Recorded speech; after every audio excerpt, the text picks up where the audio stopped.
အားလုံးပဲမင်္ဂလာပါတကယ်ကျွန်တို့ရေဒီနေ့မလေးရှားခီးသွားဖို့အတွက်သူဝနာဘူမီလေးစီမှာရောက်နေပါတယ်ဒီမလေးရှားခီးစင်မှာကုန်ကျစရိတ်တက်တာဖို့အတွက်ဘယ်လိုတွေခီးသွားခဲ့လဲဘယ်နေရာတွေရောက်ခဲ့လဲဆိုတာလိုက်ကြည့်ကြပါအောင်နော်မလေးရှားရောက်ရင်မတော်မဖြစ်သွားမယ်ဘတ်တူကိဖ်ကိုဒီနေ့သွားပါမယ်ဘတ်တက်ချွေတာတဲ့အနေနဲ့ဘူကစ်ပီတန်ကနေဘတ်တူကိဖ်ကိုရထားနဲ့ပဲသွားလိုက်ပါတယ်5 ringgit လောက်ပဲကြာပါတယ်အချိန်ကုန်လည်းတက်တာပါတယ်နော်ဒီဘတ်တူကိဖ်ကဟေဒူနက်ပြမိုရဂန်ရုပ်ထုနဲ့ရောင်စုံလီကတိပေါင်း192ထစ်ချောင်းပို့ပြီးထင်ရှားကြကြရခြင်းဖြစ်ပါတယ်ကဲမှာအစီကားဆုံးနေရာပြောပါဆိုရင်တော့ဘူကစ်ပီတန်ပေါ့နော် shopping mall တွေ street food တွေ night life vibe တွေနဲ့အမြဲလူစီကားတဲ့နေရာပါ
ကဲလျောက်ရင်မဖြစ်မနေလာရမယ့်နောက်တစ်နေရာက Twins Tower ပါဒီ Twins Tower ကမီးရောင်နေနဲ့မှပို့လာတာဖြစ်တဲ့အတွက်လာလည်မယ်ဆိုရင်ညပိုင်းမှလာလည်ဖို့အကြံပြုချင်ပါတယ်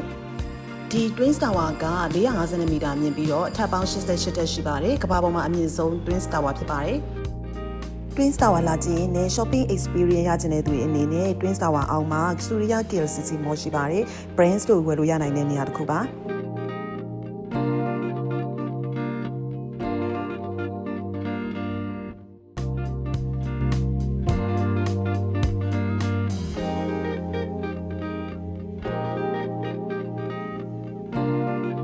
KL မှာကျမတို့တည်ခဲ့တဲ့ဟိုတယ်က J Hotel by Doset ပါ 3-star hotel ဆင်းဖြစ်ပြီးဘူကစ်ပီတန်ရဲ့ attraction တွေ MRT နဲ့နှီးတဲ့အတွက်တော်လေးဆင်ပြေပါတယ်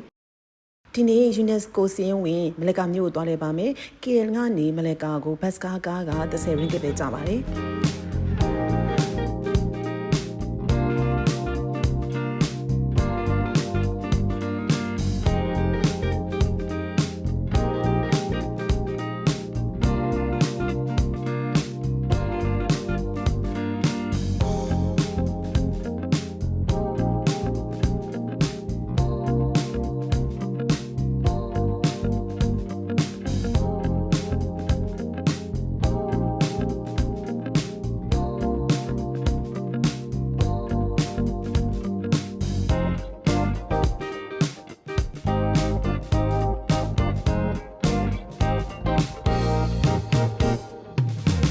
ဒီ Christ Church က18ရာစုကလေးရတည်ရှိရဖြစ်ပြီးတော့သူဘေးက Stothurst အဆောက်အဦက19ရာစုကလေးရတည်ရှိခဲ့တဲ့တမိုင်းဝင်အဆောက်အဦဖြစ်ပါတယ်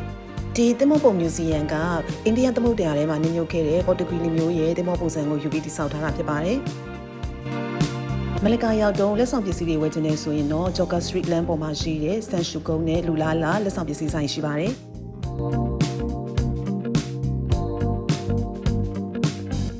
ကျမခုရောက်နေတာက Joker Street Night Market ပါဒီ Night Market ကတောက်ကြစနေတင်းနေညတွေမှာကျင်းပလေးရှိပါတယ်ညနေ6 နာရီကနေညလည်ကောင်လောက်ထိပါ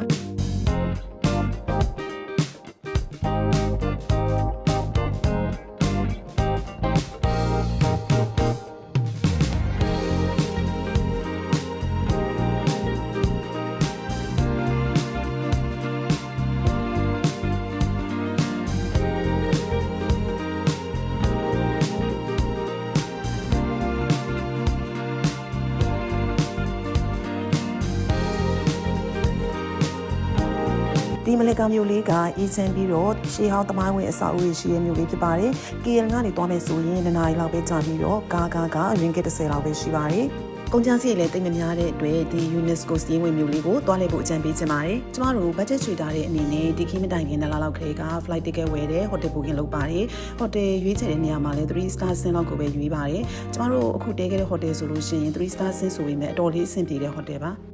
မလေးရှားရောက်တဲ့အခါမှာလည်းကျမတို့က public transport ကိုပဲအဓိကထားပြီးသုံးပါတယ်ဒါစီးစ်ကအတော်လေးတတစေပါတယ်ဒီဗီဒီယိုလေးကမလေးရှားမှာ3ရက်အတွင်းလည်ခဲ့တဲ့အတွေ့အကြုံလေးတွေကိုမျှဝေပေးတာပါဒီဗီဒီယိုကိုကြည့်ပေးကြတဲ့အတွက်အားလုံးကိုကျေးဇူးတင်ပါတယ်နောက်ဗီဒီယိုမှာပြန်တွေ့ကြပါမယ်